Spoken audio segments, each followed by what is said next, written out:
When it comes to grasscutter farming, what are some of the mistakes that people do in grasscutter farming that you think won't make them successful? Yes. You see, the mistake we do more is you buy grasscutter from me and you are taking advice from another person who is also a grasscutter farmer. The person is a grasscutter farmer, all right. Okay. But you pick my animals. So you need to communicate with me. Yeah. Because you have the knowledge of your animals, so you can give me the better advice, not from another farmer. That is number one. Okay. Number two, you buy my animals and you are using another person's method to raise them. Maybe I'm doing indoor. You see the way my animals are indoor now.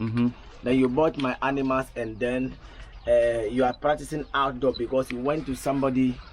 You have gone to somebody's farm and then you see that the person has placed his cage outside and then you say, okay, oh, I like, then you be, no.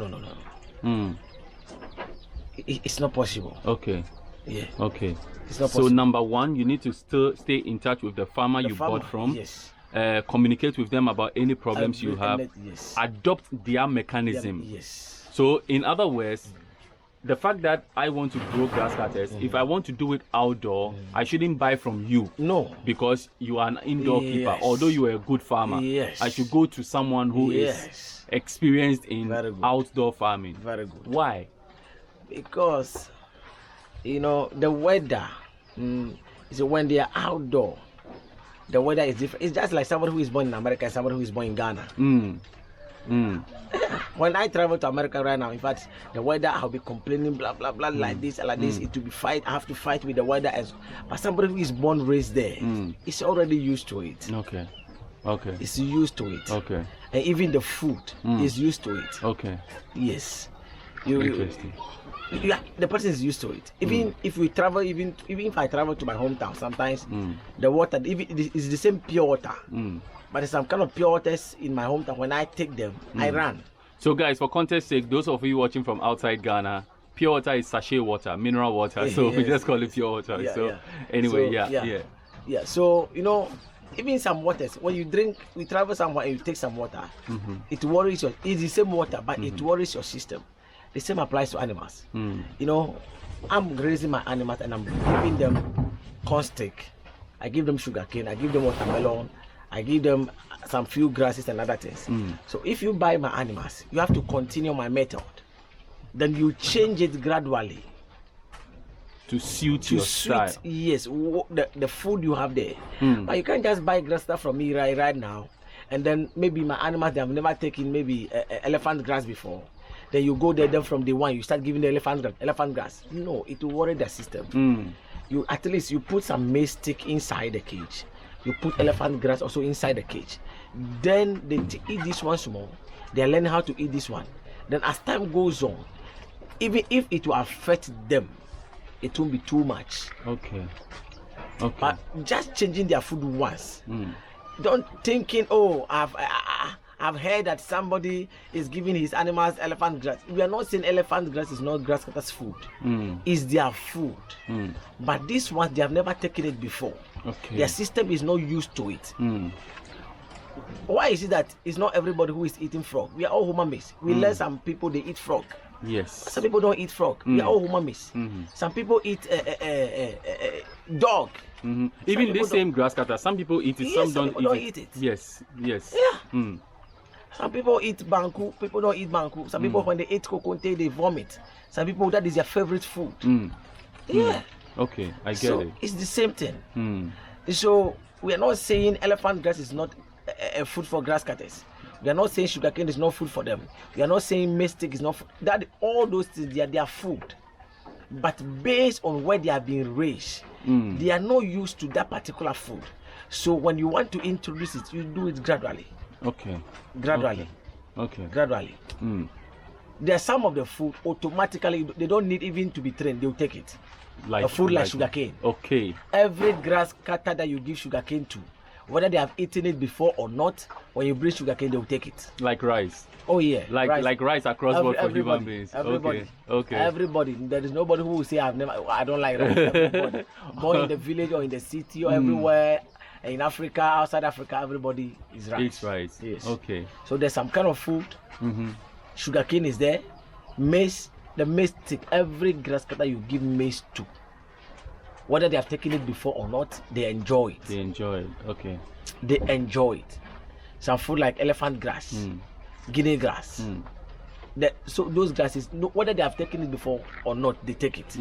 But some that are medicine, a grass like moringa leaf. Moringa, yeah. You can't just give it to every grasser and they start eating it. Okay. Lucino. Okay. Plantain leaves. Some people, their grasses eat plantain leaves. But some people, if you give it to them, they will not take it. They will not take it. There's some other grasses that, some grass that if you give, unless you train them, you train them, even though they are nutritious, they are good, but you have to train the animals. You have to introduce them gradually. Gradually. And a lot of people, they force, you see, we have a way of training them to love it. And we have a way of forcing them. Don't force them. Don't force them. Forcing them means there is no food in the cage and that is the only food, or they don't have any choice to eat. Okay, so you're like starving them to make them switch to that one. I don't advise people to go that way. Okay. Yes, what I do is put a food inside, put that one inside. Maybe the first day they will not take it, but as time goes on, especially when there are 2 or 3 in the cage, you see that one will pick it, another person also pick it, they'll be picking it one, and they'll be used to it. It's very good. But don't starve them. You see, they are living things. They are living things. Don't force them too much like that. Even though you are railing them, they are not in captivity. Don't train them. No. Please train them. Let them have their freedom. Okay. Introduce the food gradually. Don't just starve them that you want them to eat that thing. No. Okay. Try your best. Get what they love. Introduce that one to it small. And as time goes on, they will love that one also. Okay. That is how I do it. Yeah. Okay. What are some of the mistakes you've seen? Aside these ones you've made, what are some of the mistakes you've seen that can hamper success? Yes. Some of the mistakes is also the inbreeding I'm talking about. Okay. A lot of farmers, they want, give me 4 females and 1 male. Thinking the 4 female will produce. But they are also not thinking that there's something we call inbreeding. If it is left with me alone, when you are buying 2 females, you have to buy 2 males. Okay. I'm telling you. If it is left with me alone, if you are buying 3 females, buy 3 males. Okay. Then you know these males are for this particular woman. This is your husband. When this one give birth, this one, the babies, the other one's babies will also marry this one's babies. To avoid inbreeding, you take your proper recording. When you make a little mistake about the record keeping, you miss everything. Okay. That is why you have to take proper record. You have to write everything. The date the animals were born, the male that crossed these ones. If you know that the animals are many, that is why me. Because my animals are many, and sometimes before you realize you make some small mistakes. So what I do is when I use these males for this year, I sell all of them. I get different males. I start over again. To avoid any mistakes. That's a dope one. You sell all of them to I sell my males. Christmas time, all these males, I sell all of them. Because I was contemplating on the color. You know, their colors are the same. And so one can get out of the cage, you lose track of everything. You can see a lot of my animals are on the floor. Yes. All those ones that are on the floor, I don't use them again for crossing because they have mixed with me. You don't know who what is and all that stuff. Okay. Because you can maybe 3 cages are open and the animals are on the ground. So how can you now know that this is this one? Except maybe there's some maybe one of them the tail has cut before, or maybe some of them has some mark and you can see that okay, this one is this one. Fine. Apart from that, if you're not sure of it, let it go. Do we do tattooing or labeling in grass cutters? Yeah, people have been doing it. I've never done some before. Okay. What some people do is they take masking tape and they tape the tail. Okay. They tape some small part of it. Some people used to cut it. Okay. Some people even mark the ears. Okay. They cut it small. People even cut their fingernail. Maybe the last one they cut it. Okay. I don't do. Okay. I don't do those things. So that they will use it to know who is doing what. Oh wow. But me, I don't do that. What I do is there are a lot of maize in the market. People are looking for people to buy. So you just discard all of them. Yes, I just let it go. And even this time, I'm using white. I'm using white throughout to cross. Now I don't even use the normal color to cross again. All my animals I'm using the white. It's the money season now. Yes, white is what now everybody wants white. Everybody wants white. So we just want to breed it for them. We just want to help them get what they want. Then we also get what we want. Okay. Yes. What this question I'm going to ask you, it's like, guys, anytime I talk to him, you make me feel like I'm an experienced farmer. Yeah. The way like you explain things and like it makes me feel like I know a lot about them, although I know nothing about them. You get it? So this question is, who in your mind is not fit to be a grasscutter farmer? Anybody who doesn't have passion for grasscutter is not fit. If you don't have passion for it, Yes. you are not fit. No. Why is the passion like important? Yes, because it is the passion. If you have passion for something, you do it well. If you are not forced into it, if you don't have passion for the animal and you have passion for money, you can't do it because you're just in the money aspect. And this grass, the money does not come easy like that. Okay. When you start grass cutter rarely, that's what I'm saying. If you start, it is something that you start today and it will take you some number of years before you start seeing money. So it is not something like poultry, chicken. You raise them for 4 months, then you sell your thing and you get your money. Okay. It's not like mad fish that you just start and then in 7 months you harvest it and you get your money.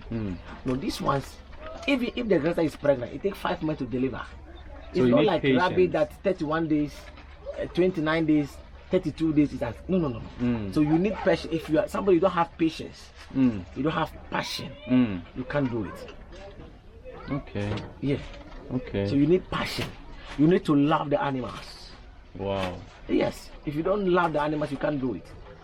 If you love only the money aspect, Charlie, you'll be there one day. Somebody, people are ready to. If I say I'm selling all these animals today, there are people who are ready, can buy all right now. Wow. Yeah. So passion leads. Yeah, And passion. With, You need with passion. that. Because sometimes, Charlie, you yourself, you are not even feeling well.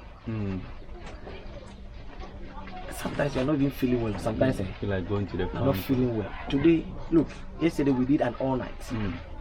We did an all night at church. We close and then have to continue from there, go to the bush, come here, feed my animals. Even the food that I bought, the product I bought for myself is still there. I didn't even take it yet. Because last time you told me if you've not eaten, you don't eat. My product is there. Yeah, it's true. If my animal didn't eat, I don't eat. That is the rule here. Wow. So you see, you have to get some passion for them. You don't just leave them there, think they're animal, they don't care. And you see, these animals, they pray for us. Okay. Oh. Okay. How? If they pray for us, let my master live so he can feed me. Yeah, sure, because that is how they also get their Yes. food too. So if there is any prayer they can offer, that's what they will offer. If my master would die, then let one of my baby die. It's a spiritual thing, I'm telling you. Okay. I'm a reverend minister. At certain times, anytime we do some serious programs, maybe I've done some serious program, deliverance has gone on. We have to deliver a lot of people, rebuke demons, and set people free. When I come to my farm, it reflects here. You come that day, maybe you have seen that maybe 2 mature male is dead. Nothing has happened to them, and you think that I just take it like that. I understand it. You understand where Some it's of the coming arrows, from. when it is coming to you, they allow themselves. If my master will die, let my children go. They pray for us. So I love them. I love them. I take good care of them.